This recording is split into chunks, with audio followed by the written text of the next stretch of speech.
Maintenant, est-ce que quelqu'un peut acclamer pour le Seigneur? Le roi des rois, le Seigneur tout-puissant. Est-ce que tu peux bien l'acclamer avec joie? Il vit et règne éternellement. Vous savez, au ciel, il ne demande pas aux gens de l'acclamer, mais il est acclamé à chaque instant.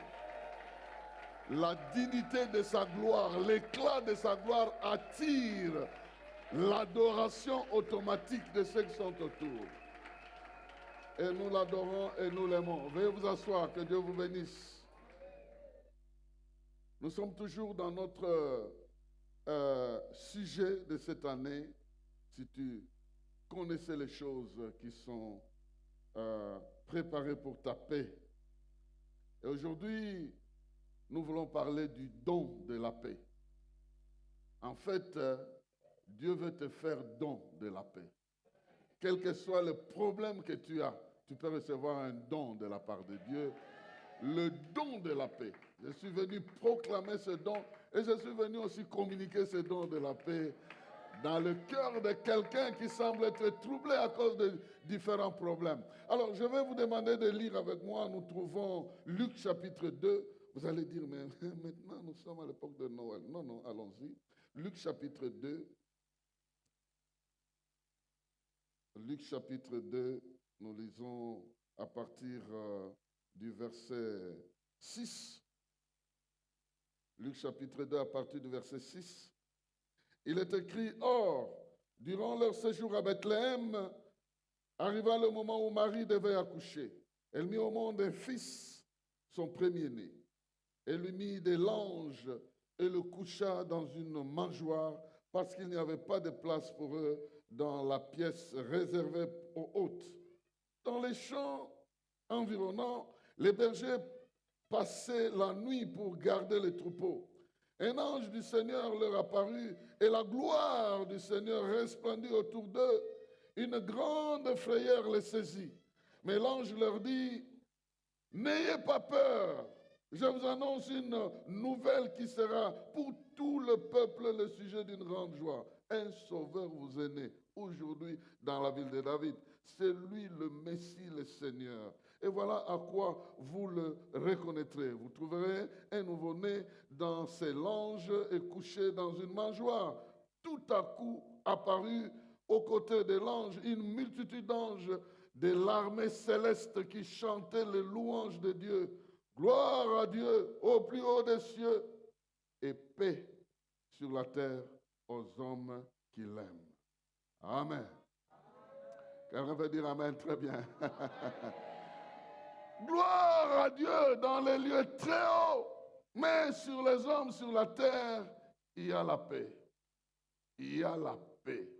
La paix qui est chantée par les anges. Et moi, je peux poser la question à quelqu'un. Le ciel bouge à cause de la paix.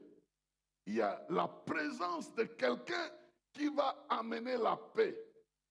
Et cette paix est déjà chantée. Que cette personne représente la paix, apportera la paix. Moi, je pose la question. Quel était l'âge de cet homme qui a provoqué cette paix-là? Au moment où nous chantons ici, au moment où nous lisons, il avait encore quel âge? Pour qu'il soit en train de provoquer la paix au ciel, que les anges du ciel commencent à chanter qu'il y a la paix sur la terre. Les hommes doivent se réjouir parce que Dieu a envoyé la paix. La personne en question, à quel âge? Pour que nous puissions faire confiance qu'il y a la paix. C'est quel âge il venait de naître? C'est un bébé. Et si Jésus a provoqué la joie du ciel et la paix en tant que bébé, dites-moi. Si en tant que bébé, les anges ont chanté la joie, maintenant qu'il est ressuscité, est-ce que tu n'as pas droit à la paix? Dites-moi un peu, il était petit, mais quand nous allons dans Apocalypse, c'est le deuxième texte, le dernier que nous allons lire, ici, il vient de naître, mais on chante déjà la paix. Il vient de naître. Et tout en étant bébé juste, il n'était pas dans un palais royal, il n'était pas dans une assemblée, il n'était pas au milieu du peuple, il n'était pas dans un hôtel, il était dans un mangeoire, il était encore dans un petit, pas même un berceau comme il faut, il était dans un endroit oublié, mais déjà là-bas, le ciel criait la paix. Crier qu'il y a la... Et les étoiles du ciel ont bousculé leur position jusqu'à ce que les mages découvrent qu'il y a la paix quelque part. Mais c'est lui qui bouscule les étoiles ici pour montrer qu'il y a la paix. Il a encore quel âge? C'est un homme de quel âge? Il vient de naître. Il vient de naître. C'est pourquoi ton âge ne compte pas. Si Dieu décide de te faire du bien, il ne va pas regarder à ton âge là. Apocalypse chapitre 5, nous allons rapidement là-bas. Et puis, vous connaissez très bien ce texte ici. Ce texte important. Verset 1 et le suivant. Alors je vis dans la main droite de celui qui siégeait sur le trône un livre écrit à l'intérieur et à l'extérieur. Il était scellé de 7 sceaux. Je vis aussi un ange puissant qui proclamait d'une voix forte: qui est digne d'ouvrir le livre et d'en rompre les sceaux? Mais personne, ni au ciel, ni sur la terre, n'était capable d'ouvrir le livre, ni même cet ange puissant-là. Bon, ça c'est moi qui mets la parenthèse. Même pas cet ange puissant, lui non plus, malgré sa puissance, ne pouvait pas ouvrir le livre. Je me mis à pleurer abondamment parce qu'on ne trouvait personne qui fût digne d'ouvrir le livre et de le lire. Alors l'un des représentants du peuple de Dieu me dit: ne pleure pas. Voici, il a remporté la victoire, le lion de la tribu de Juda, le rejeton de la racine de David, pour ouvrir les livres et les 7 sceaux. Alors je vis au milieu du trône de 4 êtres vivants et au milieu des représentants du peuple de Dieu un agneau qui était debout. Il semblait avoir été égorgé. Il avait 7 cornes et 7 yeux. Ils sont les 7 esprits de Dieu envoyés par toute la terre. L'agneau s'avança pour recevoir le livre de la main droite de celui qui siégeait sur le trône. Lorsqu'il prit le livre, les 4 êtres vivants et les 24 représentants du peuple de Dieu se prosternèrent devant l'agneau. Ils avaient chacun une harpe et des coupes d'or remplies d'encens qui représentaient les prières des membres du peuple saint. Et ils chantaient un cantique: tu es digne de recevoir le livre, d'en briser les sceaux, car tu as été égorgé et tu as racheté pour Dieu, grâce à ton sacrifice, des hommes de toute tribu, de toute langue, de tout peuple, de toute nation. Tu as fait d'eux un peuple de rois, de prêtres pour notre Dieu, et ils régneront sur la terre. Quelqu'un dit amen, très bien. Amen. Et si quelqu'un est content de ça, il peut exagérer un peu son amen. Hein? Dieu t'a fait un don de la paix et ce don est en Jésus-Christ. Jésus est ce don de la paix. Et j'aimerais ici parler d'au moins 4 aspects de ce Jésus que nous pouvons exploiter pour recevoir la paix, pour vivre dans la paix, pour connaître la paix, pour respirer la paix dans notre être. La première chose, c'est que Dieu nous a fait don de son Fils. Et ce Fils-là est venu pour imposer la paix sur la terre. Il n'est pas venu changer les choses. Il est venu donner des solutions palpables aux hommes sur la terre pour qu'ils vivent en paix avec Dieu et qu'ils vivent en paix sur la terre. C'est pourquoi il a dit: vous aurez des tribulations dans le monde. Vous en aurez. Moi, je ne suis pas venu enlever les tribulations. Vous aurez les tribulations dans le monde, mais moi, je vous donne la paix. En moi, vous aurez la paix. Parce que vous êtes avec moi, que des troubles arrivent, que des guerres s'élèvent, que des gens s'élèvent, que les sorciers s'élèvent, que la magie s'élève. Mais avec moi, vous serez en paix. Parce que vous vivrez comme vous voulez, vous allez réussir, vous allez progresser. Tout ce que vous voulez faire, vous le ferez. Les choses environnantes ne vont jamais vous empêcher de réaliser ce que vous devez réaliser. Ni le diable, ni la crise, ni la faim, ni la magie, ni la sorcellerie. Rien ne va vous empêcher. Je suis venu vous libérer de tout ce qui peut vous bloquer. Vous avez besoin de la paix. Vous aurez des tribulations dans le monde. Mais moi, j'ai vaincu le monde. Et comme j'ai vaincu le monde, vous aussi, vous allez le vaincre. Voilà, à cause de moi, vous devez être en paix. Parce que j'ai vaincu, vous allez vaincre aussi. Donc, quand vous allez progresser dans votre vie, vous allez rencontrer des difficultés. Posez-vous la question, est-ce que Jésus a vaincu cette difficulté? Oui. S'il l'a vaincu, je dois être en paix parce que moi aussi je vais la vaincre. Et Dieu dit très bien, ne vous inquiétez de rien, mais en toute chose, faites connaître vos besoins par des prières et des supplications et la paix de Dieu gardera vos cœurs où? En Jésus-Christ. Aussi longtemps que Jésus est mon Dieu, celui que j'adore, celui que j'aime, celui que je sers. Parce qu'il est devant moi, je ne vais jamais chanceler. J'aurai toujours la paix que la solution sera là. Vous savez qu'il y a une mesure de paix dans la vie des gens qui ont suffisamment de moyens. Ils ne s'inquiètent de rien. Ils savent que quand ça viendra, j'ai tout ce qu'il me faut pour solutionner toutes sortes de problèmes. Ils ont atteint un niveau de vie qu'on appelle le niveau de liberté. C'est-à-dire qu'avec leurs moyens, ils peuvent faire tout ce qu'ils veulent faire comme ils veulent le faire. Il y a quelqu'un qui a pris l'avion ici jusqu'à Johannesburg. Il a oublié qu'il n'avait pas fermé la porte de sa chambre. Il a pris le vol de retour. Il est venu, il a fermé sa chambre. Il a pris le vol, il est retourné.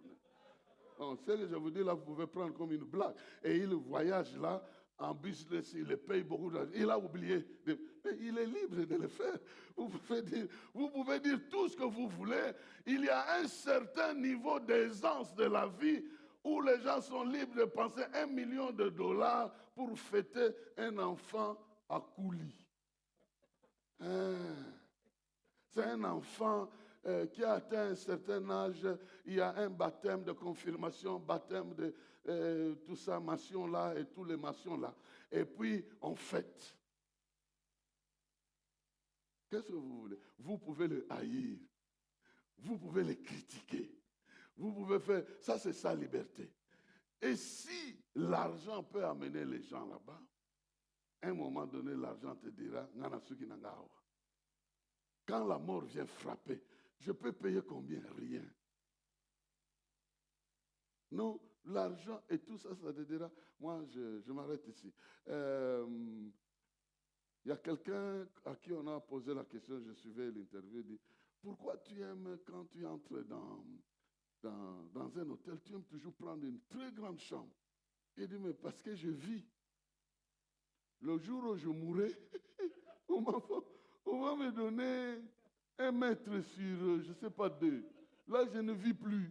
C'est quelqu'un qui va décider, il me dit, maintenant que je vis, j'ai besoin de l'espace, je vis parce que j'ai de... Oh, quelqu'un a peur de lui. Que Dieu te bénisse. Que tu atteignes le niveau de la paix qui n'est pas troublé. Ce n'est pas la paix de l'argent, parce que l'argent a des limites. Mais celui qui donne la paix, il n'a pas de limites. Il n'a pas de limites. Il sauve, il libère, il pardonne, il délivre, il ressuscite. Et il a notre calendrier dans l'éternité, que ce soit dans ce monde ou dans le monde au-delà. Il sera avec nous et voilà pourquoi il est notre paix. Que personne ne vienne te troubler. Il a dit, ne vous troublez de rien. Croyez en Dieu, croyez en moi. Votre vie ne s'arrêtera pas ici, même dans l'éternité. Et quelqu'un qui peut vous loger éternellement peut aussi vous donner 4 ou 5 maisons sur la terre. Non, mais parce qu'il est capable de vous loger éternellement. Mais je ne sais pas comment vous prenez ce Jésus-là. Il est là pour notre paix. Et la paix veut dire la solution dans les problèmes. La paix ne veut pas dire l'absence de problème, mais la présence de solutions dans le problème. Quand le problème arrive, Moi, je suis en paix parce que ces problèmes arrivent les premiers et en dernier lieu, il y a des solutions qui arrivent derrière ces problèmes-là. Dieu ne va pas me laisser dans un problème, mais il va me prouver qu'il est mon Dieu. Il va dire, calme-toi parce que cette histoire, je vais la résoudre. Je vais la résoudre. Donc, la paix est un don que Dieu nous a fait en Jésus-Christ. Et nous pouvons faire tout ce que nous voulons. Mais c'est lui qui a été envoyé déjà sans être à mesure de parler. Il venait à peine de naître, le ciel a commencé à chanter la paix. Mais maintenant qu'il est ressuscité, comment il ne peut pas le faire? Et partout où il allait, il apportait la paix. Donc dans sa personne, nous avons le don de la paix. Ça, c'est le premier. Le deuxième point, il faut savoir que ce qui sort de sa personne nous apporte la paix. Notamment la parole qui sort de lui. Non seulement sa présence nous garantit déjà la paix. Nous avons cette paix-là comme étant une provision que Dieu nous a donnée. Et maintenant, nous devons vivre de cette provision. Nous devons vivre de cette provision. Nous devons prendre la provision que Dieu nous a donnée pour vivre. La provision, c'est ce que tu utilises quand tous tes moyens sont finis. Tu vas aller dans la provision que Dieu a donnée. Et comment tu vas tirer cette provision? C'est en provoquant que celui qui t'a été donné comme la paix puisse parler, puisse dire un mot. Dis seulement un mot. Dis seulement un mot. S'il dit un mot, alors tous les mots vont disparaître. Je vais dire le mot dans le sens de mal au pluriel. Donc si un mot de sa part sort, toutes les manœuvres de l'ennemi doivent disparaître. Parce qu'au commencement était la parole. Et quand il déclare cette parole-là, cette parole devient une forme de paix qui commence déjà à gagner ta vie. Écoutez-le en train de parler à cette veuve qui venait de perdre son fils. Il dit, ne crains rien. Et quand il dit seulement ne crains rien, donc tout est derrière ce ne crains rien. Ici, c'est à Jean qu'on était en train de parler. Parce que Jésus était là, on lui dit, tu n'as rien à craindre parce que l'agneau est là. Mais lui-même, quand il était sur la terre, partout où il se promenait, il calmait les gens. Et avant de monter au ciel, il a transformé la salutation. Il entre dans le lieu où étaient ses disciples, il les salue dans Shalom, Shalom. Que la paix soit avec vous. Le shalom. Lui-même a le nom de Jéhovah Shalom. Donc le shalom, c'est vraiment la solution holistique, comme on dit. La solution dans tous les problèmes. Il ne va pas t'aider à moitié. Il va t'aider entièrement dans toutes sortes de problèmes que tu as. Parce que cette paix-là, il peut parler à ta vie, il peut parler à tes ennemis, il peut parler à n'importe qui. Il va te donner la paix en parlant à tes problèmes, il va te donner la paix en parlant à tes ennemis. C'est lui qui s'en occupe. Je disais aujourd'hui dans un culte, la Bible dit que nous ferons des exploits avec Dieu parce qu'il écrasera nos adversaires. En fait, nous faisons des exploits avec lui parce que lui s'occupe des adversaires. Et du fait qu'il s'occupe des adversaires, il nous dit, toi ne crains rien, moi je vais m'occuper des adversaires, toi tu dois faire autre chose. Il a dit ça à Moïse. Ne crains pas, toi étant seulement ta main avec la verge que tu as dans l'eau. Moi je vais m'occuper des Égyptiens. Et la Bible dit que la lumière de la présence de Dieu qui était devant Israël est retournée en arrière. Se mettre entre les Égyptiens et les Israélites. En d'autres termes, Dieu que tu voyais devant, tu ne le vois plus. Mais j'ai prié ici, je vois Dieu intervient. J'ai prié, je ne le vois plus. Tu es troublé. Non, il est rentré en arrière. Maintenant, lui s'occupe de tes adversaires. Non, je ne sais pas si tu me comprends. Tu ne le vois pas parce qu'en réalité, il s'occupe de tes adversaires là. Vous savez, dans notre vie, peut-être vous ne le savez pas, peut-être vous ne vous rendez pas compte. Tu peux avoir une dizaine d'ennemis rien que dans la famille, des spécialistes. Celui-ci, il est spécialiste de ton salaire. Il va le vider au travers des maladies de la famille. Donc, il injecte les maladies. Et toi, tu travailles, ça va dans cet enfant tombe malade, l'autre enfant tombe. Donc, lui, spirituellement, il récupère ton salaire au travers des maladies. Il y a un autre qui est là pour te créer des conflits au niveau du travail. Tu as pour un rien, on ne t'aime pas, on commence à dire pourquoi? Pour augmenter ton adrénaline, que le stress augmente, que les soucis comme ça, tu attrapes la tension et tout ça. Lui, il n'est que là pour ça. Un quatrième ou un troisième va aller dans ta maternité pour retarder les choses. Il va aller dans les mariages de tes enfants ou de ton enfant. Il va toucher un aspect de chacun. Ils sont comme ça. Alors quand la Bible dit que nous ferons des exploits, le terme exploit veut dire la démonstration d'une capacité d'une armée. C'est-à-dire, toi seul, la puissance que tu produis est l'équivalent de la puissance d'une armée. Pourquoi? Parce que Dieu est en train de contrôler tous ceux qui sont derrière toi.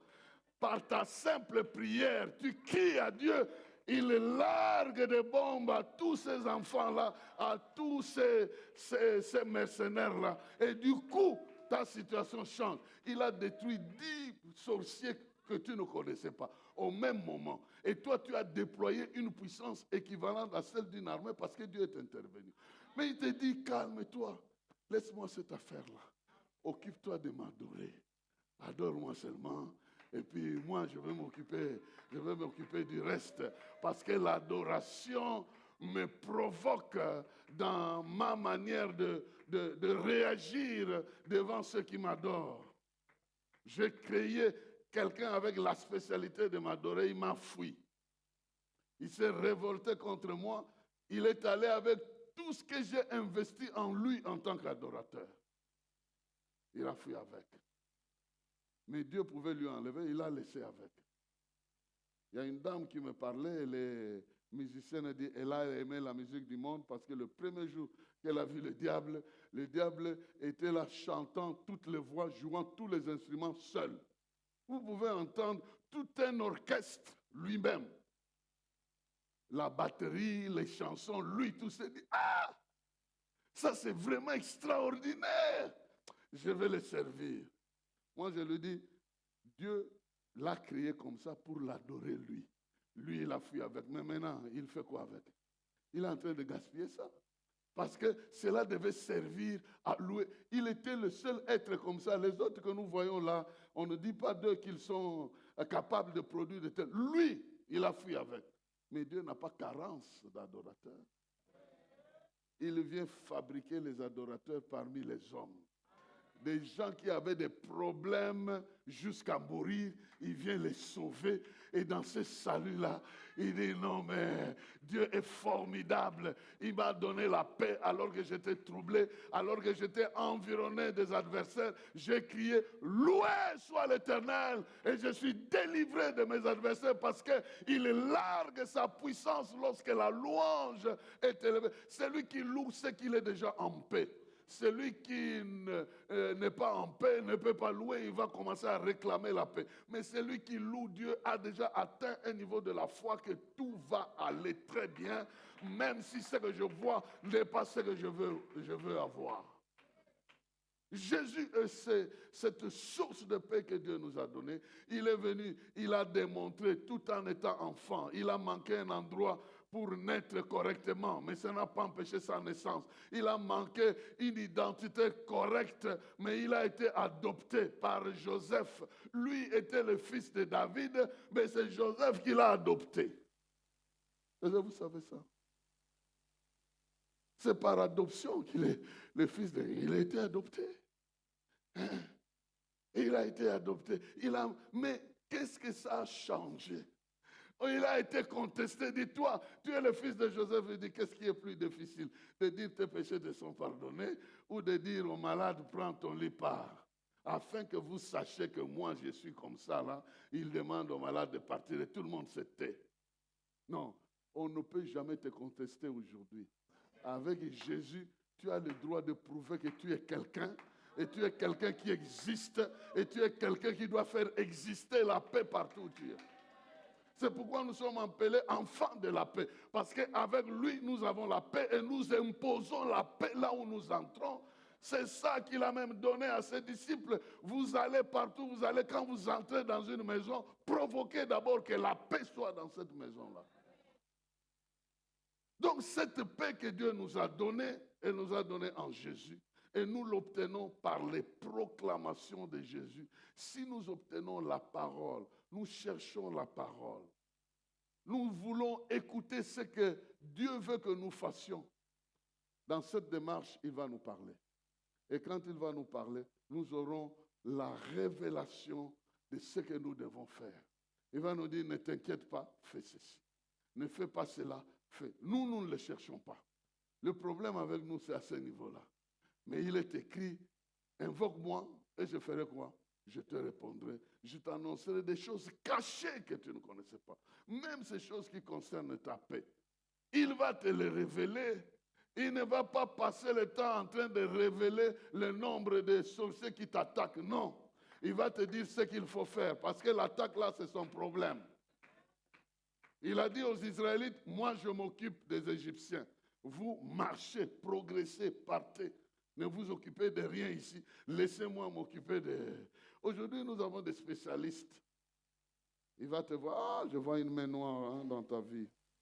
La main noire. Je crois que l'oncle de ton oncle qui avait reçu cette chèvre-là, il avait mangé, et puis ça t'a causé ceci, c'est pourquoi tu as ça.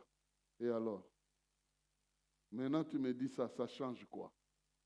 Ça ne change rien. Oh non, le péché révélé ou la faute révélée est condamné. Condamné comment? Parce que ce que tu vois là, c'est ça qui existe.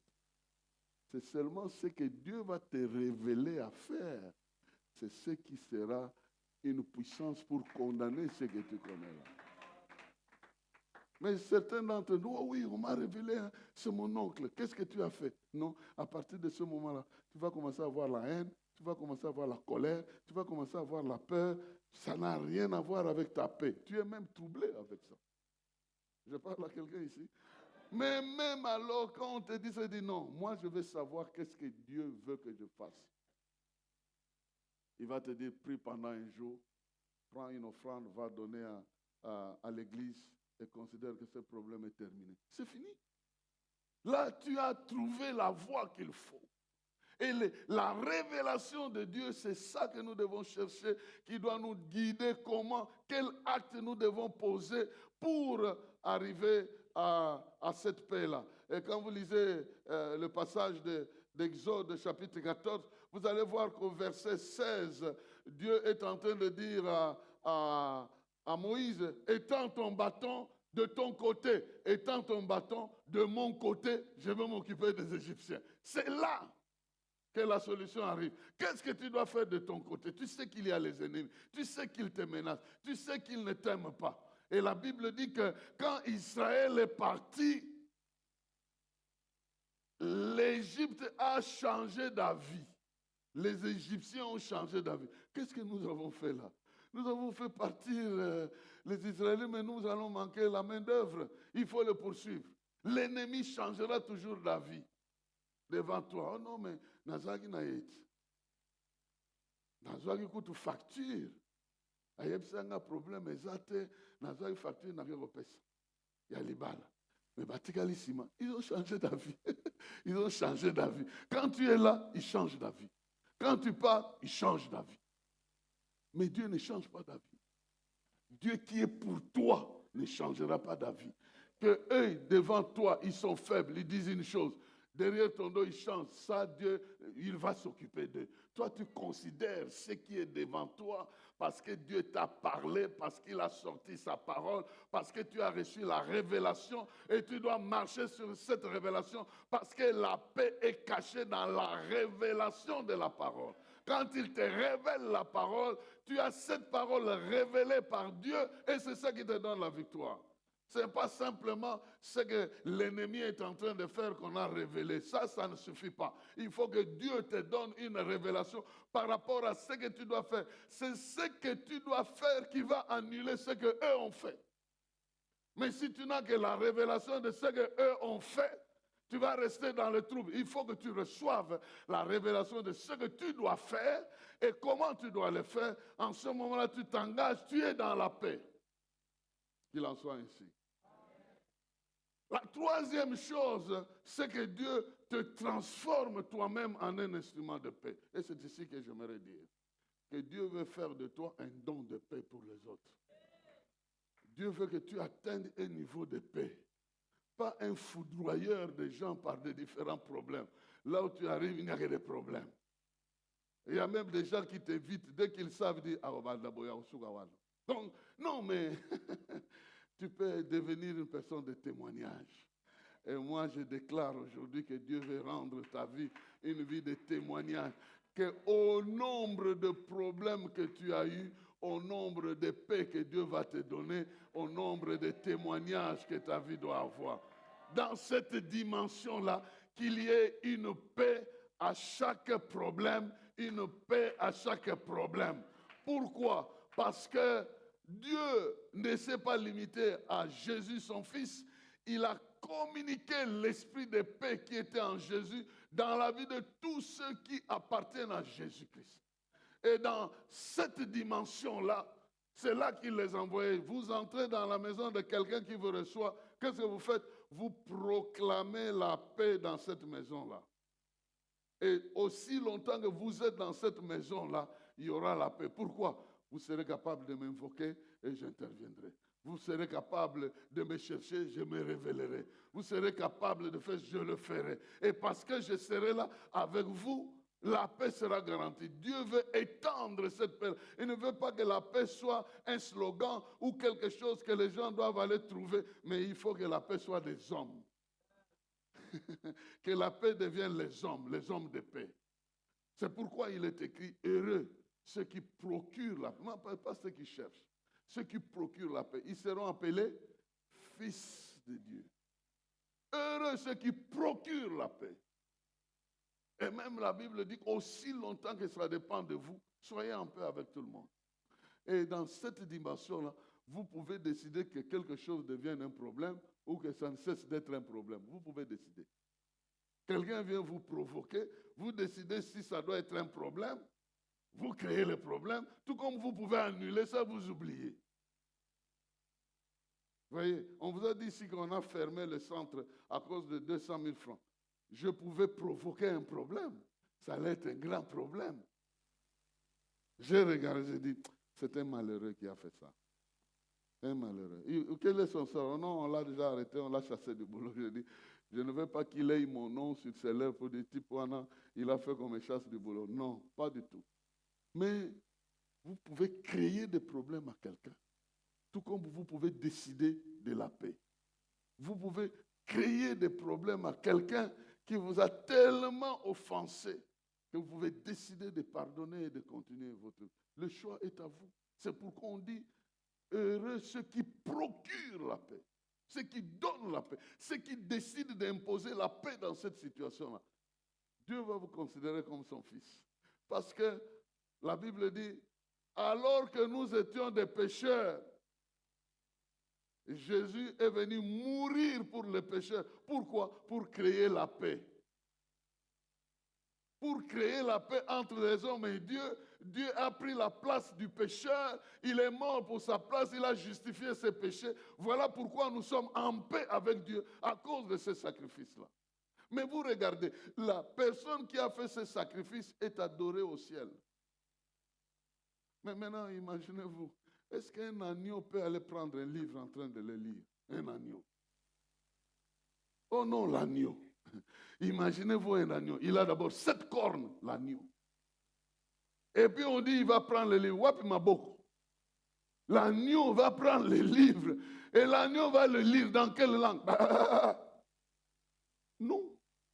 Ici, nous sommes dans le symbolisme, l'image. Tu peux être simple, humble, mais avec des cornes de puissance. Parce que l'humilité te rend simple, mais te garantit des cornes. Tu es simple, mais tu n'es pas nuisible. Tu es respectable, mais tu n'es pas écrasable. Tu peux être poli, mais tu n'es pas écrasable. Ce n'est pas parce que tu es poli, tu es simple, tu es respectueux des gens qu'on peut t'écraser. Non! Il y a une puissance qui naît dans la vie de ceux-là qui décident de procurer la paix. Ils ne sont plus des personnes avec qui l'on peut blaguer parce que Dieu investit leur vie de puissance. Ils choisissent la voie de la paix, la voie du pardon, la voie de la réconciliation pour vivre en harmonie avec d'autres personnes. Je vous dis, aujourd'hui, si on fait le recensement, plusieurs couples survivent à cause de ça. C'est ce que je vous dis. C'est que quelqu'un décide de créer la paix. Je ne veux pas faire un problème. Je vais décider de continuer à vivre ma vie avec cette personne-là, malgré que ce que j'ai vu dans le téléphone, malgré ce que j'ai vu ici, malgré que ce que j'ai lu là-bas. Bon, maintenant, vous me regardez. Il n'y a pas d'amen. Parce que si une femme dit amen, il y aura des problèmes. Yo, le vari amen ou amen. Mais ce que je vous dis, si vous êtes un homme de paix, vous allez être équilibré partout où vous êtes. Vous entrez dans un endroit où vous créez des problèmes, vous décidez de ne pas réagir comme ils pensent. Vous décidez de faire comme si de rien n'était. Et ils vont s'étonner, dire, mais c'est quel type de personne? C'est un type rempli de paix. Et l'Esprit de Dieu est là pour couronner de puissance ceux-là qui sont pour la paix. Donc, Dieu fait de nous des dons de la paix. Afin que là où nous sommes, il estime que ce quartier général-là doit bénéficier de la paix de mon serviteur. Et je prie et je déclare que Dieu fasse ça dans votre vie. Vous devenez une personne de paix. D'abord, Dieu commence avec la paix dans votre cœur. Vous dites, ce problème-là, ce n'est pas un problème qui peut se mesurer avec le chaos du monde que j'ai déjà résolu. Le monde était chaotique, sans forme. Je lui ai donné la forme. Mais ta vie peut être chaotique, je lui donnerai aussi la forme. Ton problème peut être chaotique, je donnerai la forme. Toi, sois tranquille, fais-moi seulement confiance que aussi longtemps que tu es avec moi, tu auras la forme que moi je veux, et ta forme est admirable, et ta forme est agréable, et ta forme est admirable, et ta forme est agréable, et la forme que je vais donner à ta santé, à tes finances, à ta famille, à ton foyer, à tes enfants, à tes affaires, sera une forme admirable, et parce que tu es avec moi, tu n'as pas besoin de craindre comment tu vas progresser, parce que j'ai déjà fait des projets de bonheur pour ta vie, un avenir radieux de bonheur, et tu n'as qu'à me garder autour de toi et progresser sur les instructions que je te donne. C'est de cette manière que nous vivons avec ce Dieu-là. Parce que la solution est déjà là, c'est Jésus-Christ. Si nous ne découvrons pas ça, il est temps que nous puissions nous rendre compte que Dieu nous a déjà donné la solution. La Bible nous raconte la vie d'Agar. Vous connaissez Agar, qui a été chassée par Sarah. Et elle va dans le désert. Et la Bible dit que l'eau qu'on lui avait donnée était épuisée. Elle a laissé son fils. Elle a fait 100 mètres pour ne pas voir son fils mourir. De là, de 100 mètres, il commençait à regarder son fils, comment son fils se débattait. La Bible dit que Dieu a entendu le cri du garçon. Le cri, il a entendu. Le Dieu de paix. Lui qui est dans un environnement où les anges crient des tonnerres, mais le cri d'un petit garçon, là, il entend ça. Et un ange descend pour dire, regarde, à côté de toi, il y a de l'eau. L'eau était là, mais elle ne pouvait pas voir. La mort était là, l'eau était là, l'ignorance était là, la peur était là, mais Dieu était là. Aussi longtemps que Dieu est là, il va enlever l'ignorance, il va enlever la mort, et puis tu vas commencer à voir clairement qu'il y a là. En Jésus-Christ, il enlève l'ignorance. En Jésus-Christ, il enlève la mort. Il donne la vie. Et avec la vie en Jésus-Christ, tu peux te tenir debout pour dire, j'étais aveugle, maintenant je vois. J'étais pauvre, maintenant je suis riche. j'étais malheureux, maintenant je ne suis pas malheureux. Je ne suis pas malheureux. Je peux marcher à pied, mais je ne suis pas malheureux. Jésus était proclamé roi. Il n'avait pas encore marché, il n'avait pas encore parlé. Il était encore bébé. Il était déjà roi. Et moi, je suis dans un état où je suis en train de progresser vers les choses que Dieu a prévues pour moi. Vous ne pouvez pas voir ça encore maintenant. Donnez-moi un peu de temps. Dans le temps, vous allez voir que je deviendrai ce que je crois que je dois devenir. Tu deviens instrument de paix. Et la quatrième chose, et c'est ça la plus importante, c'est la capacité de provoquer cette paix-là, là où l'ennemi se dresse de manière fatale. D'imposer cette paix-là. S'il faut un miracle, on doit produire ça. S'il faut une solution particulière, on doit trouver cette solution-là. Et au ciel, il y avait ce problème-là. Il y avait le problème. Pourquoi? Parce que aussi longtemps que le livre est resté scellé, ce qui est dans le livre ne saura pas être vécu par l'humanité. Donc des choses que Dieu a prévues sont inscrites là-bas. Il faut quelqu'un qui brise ça et qui commence à lire. Dans cette lecture, il va dire Kawata soit béni. Il lit ça là-bas dans les livres. Les livres ont des écrits dehors et dedans. Quand il lit, la situation qu'il lit devient ta réalité. Oh non, mais je ne sais pas si vous me comprenez. Personne d'entre nous ne sait ce qui est écrit là-bas. Ce qui est écrit, c'est la situation de notre terre ici, de notre monde ici, des proclamations, des choses que Dieu doit faire. Et ces proclamations, quand Jésus proclame ça, ça devient la réalité. Et aujourd'hui encore, il nous pousse en tant que serviteurs à proclamer cette paix-là de trois manières. De trois manières. Et c'est par là que je vais m'arrêter. En tant que serviteur, en tant que chrétien, nous avons ces trois manières de provoquer. La première manière, c'est de chasser les ennemis, de marcher sur eux, sur les scorpions, sur les serpents, et rien ne pourra vous nuire. Je vous ai donné le pouvoir de marcher sur les serpents, de chasser les démons, de guérir les malades. Le don spirituel que Dieu nous donne, c'est pour imposer la paix. Nous avons besoin d'exercer ce pouvoir-là, spirituel, pour que là où il y avait des problèmes, le problème cesse. Et que Dieu donne des solutions. Que ce qui trouble la personne, si c'est une maladie, que Dieu donne la guérison. Si c'est une crise quelconque, que Dieu intervienne.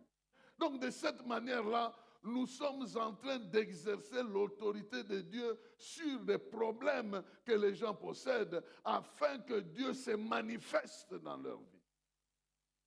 Voilà pourquoi nous avons ce genre de réunion pour bénir quelqu'un.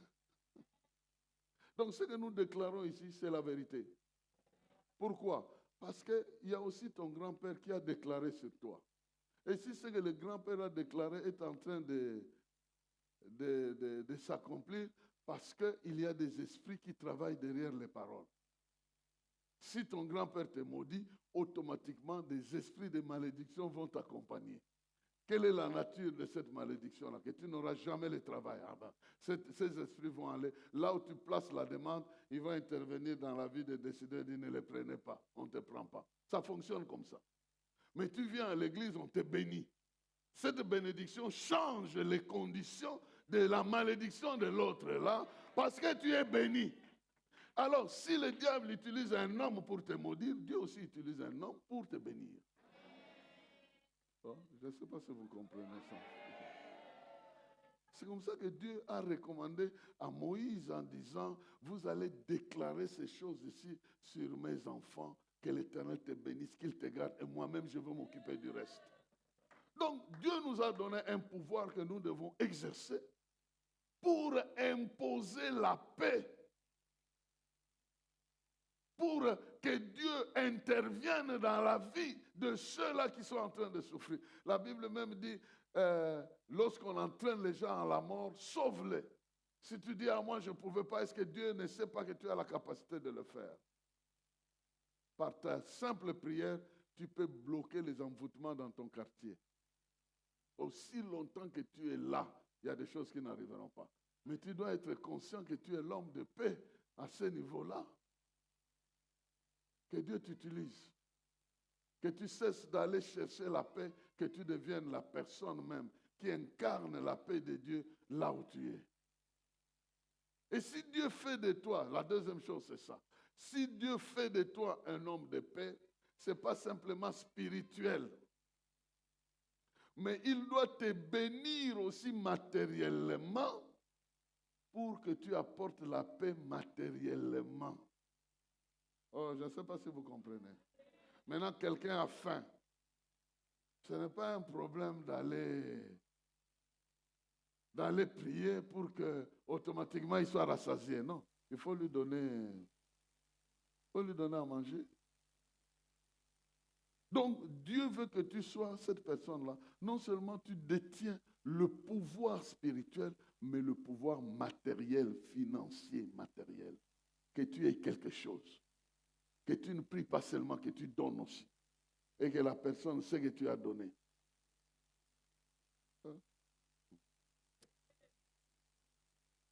Bon, je ne raconte pas le problème des gens ici, hein. Mais un couple est venu me voir et dit, papa, Bissot, ça ne marche pas. J'ai pris, Dieu me dit, non, ça, ce n'est pas la prière. Prends ce produit-là, donne-le. Ce n'est pas un problème de prière, des bêtises, va produire. J'appelle le lendemain. Alléluia, alléluia. Bon, celui qui a compris, a compris. Celui qui n'a pas compris, n'a pas besoin de comprendre ça. Mais je dois avoir les moyens pour avoir ça. Oh, comment vous me regardez comme ça? Il faut que tu aies la capacité de regarder ton enfant. Tu ne dis pas, oh, Dieu va pourvoir. Non, il a déjà pourvu. Voici ce qu'il a donné. C'est ça. Que tu atteignes ce niveau-là. Je suis venu bénir quelqu'un pour qu'il ne reste plus dans la théorie. Le temps de la théorie est déjà passé. Tu as déjà la paix avec Dieu. Mais la Bible dit que celui qui croit, tu verras. Tu verras s'accomplir les choses que tu crois. Et moi, je suis venu déclarer que ces choses-là qui doivent faire la paix doivent t'accompagner. Si c'est l'argent, tu ne manqueras de rien. Si c'est la joie, tu ne manqueras de rien. Si c'est la maison, tu ne manqueras de rien. Si c'est le moyen de déplacement, tu ne manqueras de rien. Si c'est le mariage, tu ne manqueras de rien. Tu ne manqueras de rien. C'est des choses matérielles aussi pratiques. Il t'amène vers les eaux paisibles, il te fait conduire sur le chemin de la justice, tu bois de l'eau, tu manges de l'herbe verte, et toutes ces choses-là, je les déclare dans le nom de Jésus. Ce qui doit faire ta paix, si c'est cela qui a enlevé ta paix, aujourd'hui même, Dieu te visite de manière palpable. Il ouvre les portes du ciel, il libère ses bénédictions pour que dans ta vie, tu ne manques de rien et que les larmes qui coulaient parce que tu manquais cessent de couler. Parce qu'il y a un Dieu qui est capable de multiplier les pains, qui est capable de rendre une veuve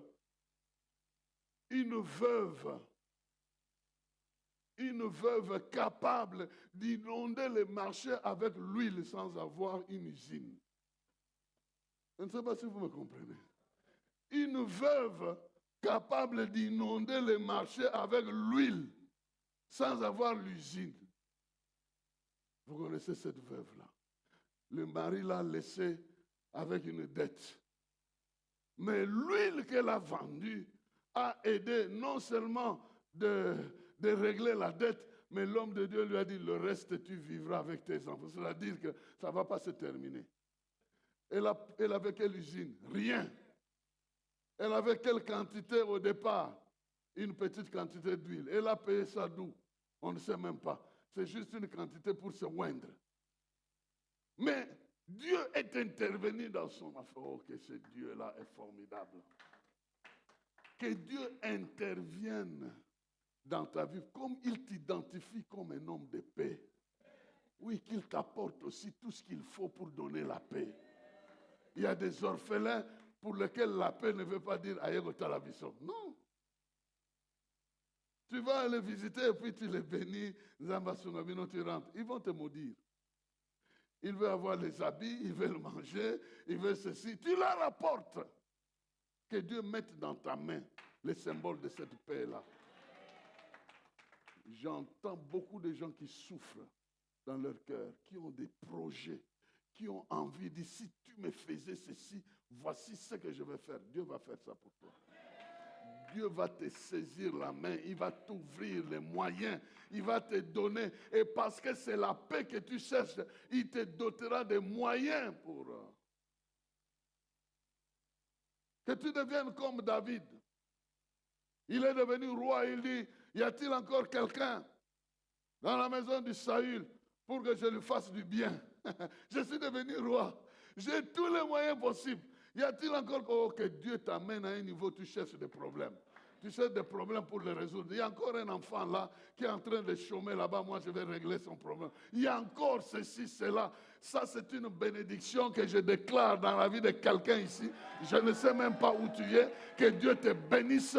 Pourquoi? Parce que Dieu a fait de nous des rois prêtres.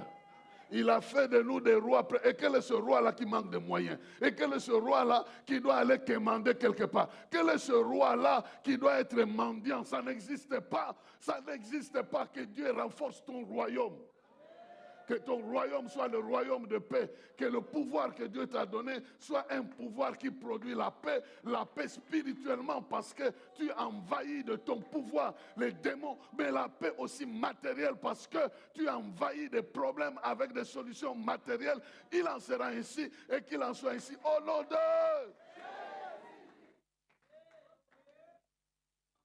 La troisième et dernière chose. La troisième et dernière chose, là où se cache la paix, c'est dans la promesse de rendre ton nom grand. Je rendrai ton nom grand. Il rendra ton nom grand en quoi? Il rendra ton nom grand parce que tu vas résoudre le problème des gens. Parce que tu deviendras un ancêtre de beaucoup de... Parce que beaucoup de gens vont se retrouver en toi. Parce que tu deviens la source de bénédiction des autres. Et quand tu deviens la source de bénédiction des autres, donc tu es l'adresse de la gloire de Dieu. Dieu va se glorifier dans ta vie. Et qu'est-ce que Dieu cherche sinon de se glorifier? Il a pris les choses viles du monde pour confondre les choses fortes. Et je le dis toujours, il n'a jamais enlevé la force aux choses fortes. Les choses fortes sont toujours fortes. Les grands sont toujours grands. Mais lui aussi, il prend des faibles, il fabrique ses propres grands à sa manière. Il y a des gens qui sont grands à la manière du monde, mais il y en a d'autres qui vont le devenir à la manière de Dieu. Ils ne seront pas les mêmes. Les uns vont verser le sang pour rester grands, les autres vont donner des offrandes, ils vont pas verser le sang, ils vont honorer Dieu avec leur bénédiction et Dieu va faire monter leurs économies. Quelqu'un a écouté, quelqu'un a entendu. Donc, Dieu nous a fait don de paix. Et cette paix-là est en Jésus-Christ. Celui qui a Christ a la paix. La paix avec Dieu et la paix dans le monde. Et de ce Jésus-là, pour avoir la paix, vivre cette paix, il faut la chercher, qu'il la déclare dans votre vie. Tu es Pierre, tu es Simon, on t'appellera Pierre. Tu es ceci, voici ce que tu dois devenir. Que Dieu, que Christ dans ta vie définisse les méandres de ta personnalité, te parle à toi personnellement de ce que tu dois croire en relation avec lui, de ce que tu es en relation, en rapport avec lui. Tu dois saisir cette identité-là.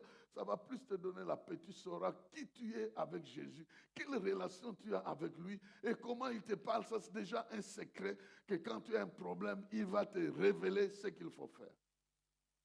Et en troisième lieu, nous avons dit non seulement qu'il révèle cela, mais il fait de nous des instruments de paix. Parce que en lui, il y a la multiplication d'êtres semblables. Il est mort et il est ressuscité pour reproduire les gens comme lui. Et nous sommes aussi des enfants de paix. Et parce que nous sommes des enfants de paix, Dieu nous donne trois capacités. La première, elle est spirituelle.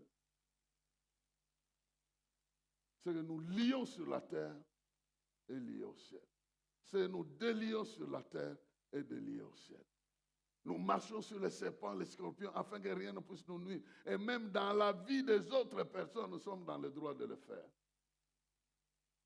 Nous sommes dans le droit d'entrer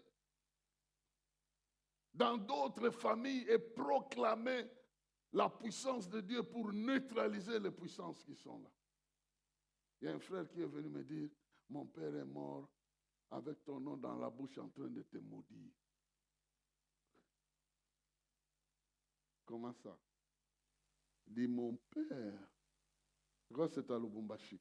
Il dit, mon père est décédé en train de te maudire. Moi, wana, en Swahili. Et Dieu le maudisse. Pourquoi? Parce que, en fait, ce papa-là devait mourir depuis longtemps. Et il a volé la vie d'un petit-fils qu'il exploitait pour sa santé. Et l'enfant il était toujours malade. Quand on l'a amené, j'ai prié pour l'enfant guéri. Le vieux père doit mourir. Il me maudit, sans effet. Est-ce que vous pouvez comprendre ça? Sans effet. Moi, ce que j'ai regretté, j'ai dit que Dieu, peut-être que Dieu lui a pardonné en dernier temps. Mais que tu apprennes ça, c'est sans effet. On a simplement délivré un enfant. Il récupère sa vie. Et le vieux là, il meurt. Ah, mais où est mon problème? Moi, je n'ai pas de problème. Moi, j'ai donné la vie ici. La mort, ça se fait. Celui-là, c'est Dieu qui s'en est occupé. Pendant qu'on s'occupait de la solution, Dieu s'occupe de l'autre là. Donc le pouvoir, tu l'as. C'est toi qui hésites de l'exercer parce que tu as peur. Tu as peur de prendre les risques. Il y en a même qui a dit, si tu essaies de chasser les démons dans la vie de quelqu'un, ils vont te poursuivre. Bon, supposons qu'ils te poursuivent. Ils feront quoi? Ils vont perdre le temps, ils seront au chômage parce qu'ils ne pourront plus envoûter d'autres personnes. Aussi longtemps qu'ils t'ont suivi, ils seront vaincus chez toi. D'ailleurs, c'est mieux qu'ils te suivent. Et deuxièmement, matériellement. Ah non, tu dois manquer de rien. Tu dois être en mesure de sauver la vie de ceux qui sont perdus. D'arriver.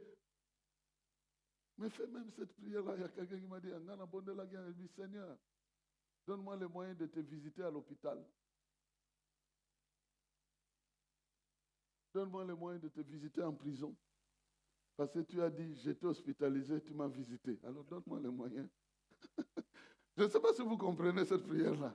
Jésus a dit, quand vous allez visiter les malades en mon nom, ce service-là, c'est à moi que vous rendez. Alors donne-moi les moyens. Je vais aller te servir là-bas. Je vais te visiter dans les... Il va te donner. Je ne sais pas si vous comprenez ça. Il va te donner, mais ne bouffe pas ça. Il y en a qui ont bouffé les moyens des autres. Vous comprenez? Vous avez demandé à Dieu, si tu me bénisses, je ferai ça, et vous-même, vous avez consommé. Et quand vous consommez comme ça, quel est le courage que vous irez pour aller demander? Heureusement, il y a sur la croix, au moment de la mort, parmi les paroles puissantes de la mort, pardonne-leur, car ils ne savent pas ce qu'ils font. C'est ça qui nous fait vivre.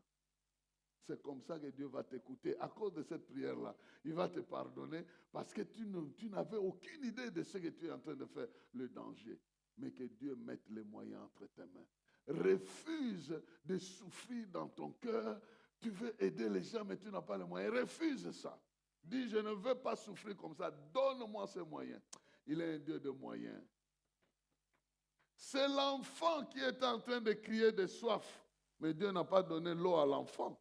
Il a donné l'eau à la maman pour que la maman amène à l'enfant. Voilà quand tu es sur le chemin de la paix, pendant que les gens crient, Dieu ne va pas aller chez eux, il va venir chez toi. Il va te donner les moyens pour que tu ailles rendre visite à d'autres. Nous avons déjà ici préparé un mécanisme pour aider nos frères qui sont à l'est là-bas, pour faire parvenir des cadeaux, plutôt même des moyens pour les enfants qui vont retourner à l'école. On est en train de faire cette collecte-là. Peut-être on va vous en parler. Parce que j'ai des amis de Nairobi qui m'ont dit, eux, ils vont là-bas. Si on leur donne, ils vont facilement arriver là-bas et faire Et j'étais en Nairobi dans une réunion où nous avons fait créer cette liaison-là pour que si chez nous, ici, tu vas là-bas, on va retourner, on va t'arrêter, mais c'est bien peut aller là-bas et arriver de l'autre côté sans problème. Donc, pratiquement, tu dois être pratique. Tu ne dois pas rester théorique. Et enfin, que Dieu rende ton nom grand. S'il y a aujourd'hui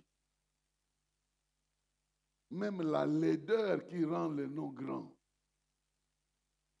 ouais. Il y a quelqu'un qui est laid, je ne sais pas s'ils le font exprès. Je vois dans les vidéos quelqu'un mauvais laid. Il change son visage, il augmente les lèvres comme ça. Quand tu regardes, tu as l'impression d'un démon. Mais tu regardes le vu là, 10 000. Si la laideur peut attirer les gens, comment ton nom ne peut pas devenir grand? Avec des bonnes choses. Qu'il y ait au moins 1 million d'enfants qui crient sur la terre. Si ce n'était pas un tel, je ne serais pas devenu ce que je suis devenu. Vous imaginez? Tu dois avoir ces calculs-là. Il faut que j'affecte la vie d'au moins une personne qui doit crier vers Dieu que si n'eût été lui, je ne serais pas ce que je suis. Est-ce que vous savez qu'il y a autant d'enfants qui sont comme ça? Et Dieu cherche. Dieu dit même que les richesses des hommes méchants, je vais les canaliser dans la vie de ceux qui ont pitié de pauvres. Pour que vous soyez en mesure, quand vous le ferez, votre nom sera grand. Pas de propagande, mais grand dans le ciel. Vous voulez connaître un exemple? Corneille. Il était grand au ciel à cause de ses offrandes. À cause des aides qu'il a données, il est devenu grand.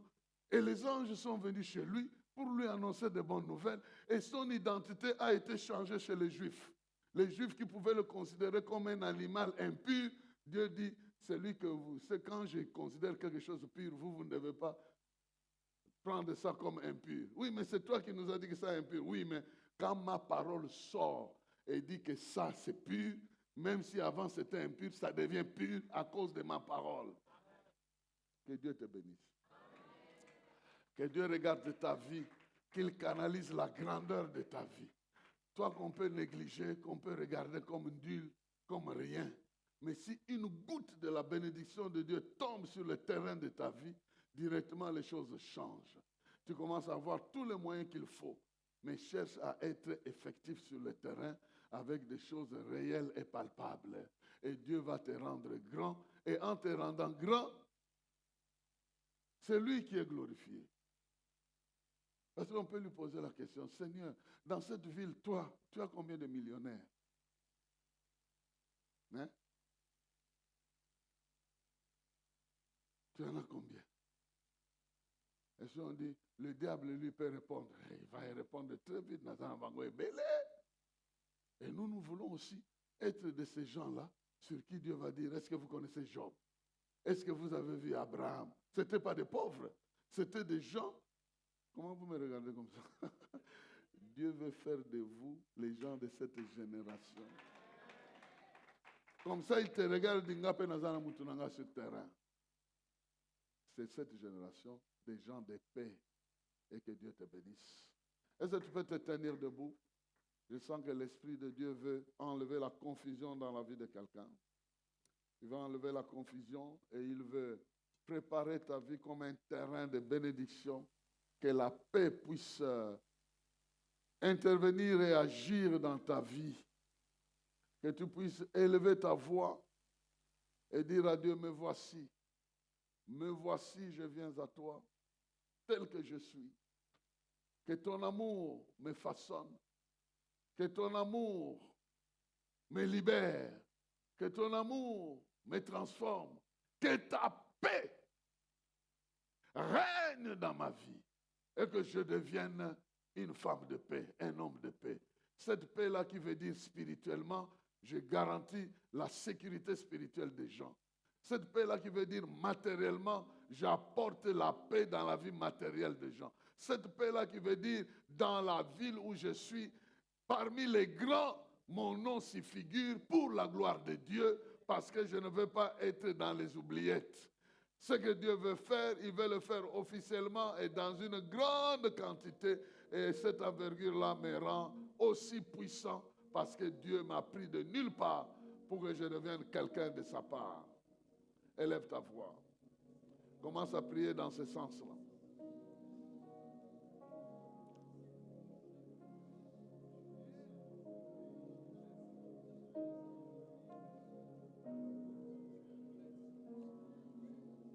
Alléluia.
Nous élevons ton nom, Seigneur.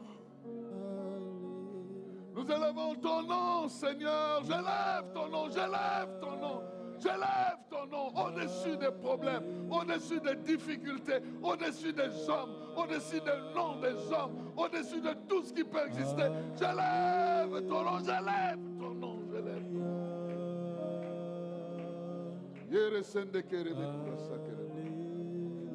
J'élève ton nom, Seigneur. Au milieu de ton peuple, que ton nom soit élevé.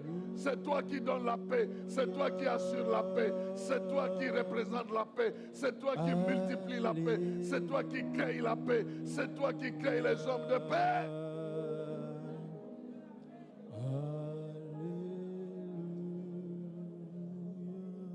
Alléluia. Pendant que tes mains sont levées, il y a l'Esprit de Dieu qui a entendu tout ça. Il veut sceller ça dans ta vie. Il veut agir maintenant. Ce que tu as entendu doit devenir la réalité de ta vie.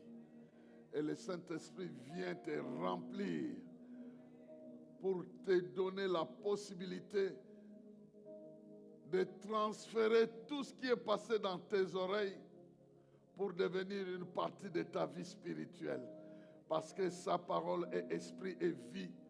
La parole de Jésus est esprit et vie et tu l'as entendu. Ce que tu as saisi doit devenir la réalité de ta vie. Ton nom va devenir grand. Ta vie sera pourvue de tout ce qu'il te faut pour que tu apportes la paix dans tous les sens. Tu ne seras pas simplement sur le plan matériel, tu seras aussi sur le plan spirituel. Pas seulement sur le plan spirituel, mais tu seras aussi sur le plan stratégique de Dieu. Que ton nom soit reconnu.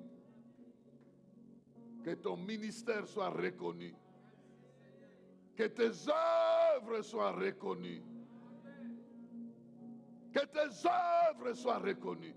Parce que Dieu bénit tes œuvres en t'apportant tout ce qu'il faut pour que tu les réalises avec gloire. Oui, cher Saint-Esprit, je me tourne vers toi maintenant.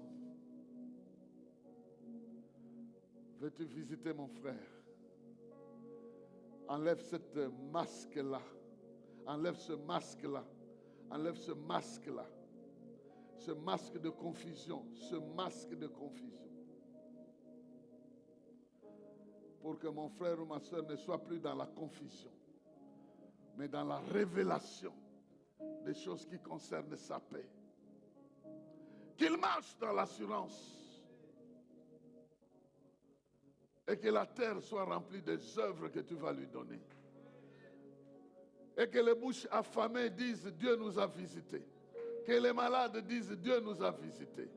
Que les gens en souffrance, des gens emprisonnés par des puissances disent un ange est venu nous libérer de la prison. Et cet ange-là n'est rien d'autre qu'un tel que Dieu a utilisé. Avec le pouvoir qu'il m'a donné, je déclare la bénédiction dans ta vie. Je déclare une visitation particulière, une onction particulière de la part de Dieu. Les choses que tu as entendues aujourd'hui deviennent la réalité de ta vie. Les choses que tu as saisies aujourd'hui commencent à se bousculer pour se réaliser dans ta vie. Oui, tu es cette personne qui doit se lever et commencer à marcher. Marcher sur les serpents, sur les scorpions, avec la puissance de l'ennemi. Qui doit être tombé, tu marches avec la puissance de Dieu pour que celle de l'adversaire tombe. Tu es cette personne qui doit te lever avec la Bible dans une main et le pain dans une autre main, en train de bénir spirituellement et matériellement. Tu es cet évangéliste pourvu de biens matériels et même de produits pour libérer les vies des gens simplement malades. Et tu es celui dont le nom est déjà inscrit dans le livre de vie, mais qui sera proclamé par l'agneau, même sur la terre ici, pour qu'avant que tu ne quittes cette terre, ton nom soit enregistré parmi les meilleurs de ton époque, parmi les gens que l'histoire doit reconnaître, parmi les gens étudiables. Comment il est arrivé là-bas, que ton nom puisse être inscrit. Je te bénis au nom de Jésus-Christ. Amen. C'est le tour de l'Esprit. Il est en train d'agir dans le cœur. Il est en train de chauffer dans le cœur. Il est en train de confirmer dans un cœur que oui, je suis là. Tu n'es pas orpheline. Tu n'es pas orphelin. Je marcherai avec toi. Je te tiendrai la main. Tu t'en sortiras. Pas une fois, pas deux fois, toujours. Parce que le malheur atteint souvent. Mais la délivrance vient toujours. Qu'il en soit ainsi. Que celui qui te tient la main marche avec toi. Et te fasse des pas de géants de victoire. Au nom de Jésus-Christ. Il y a quelqu'un pour acclamer le Seigneur.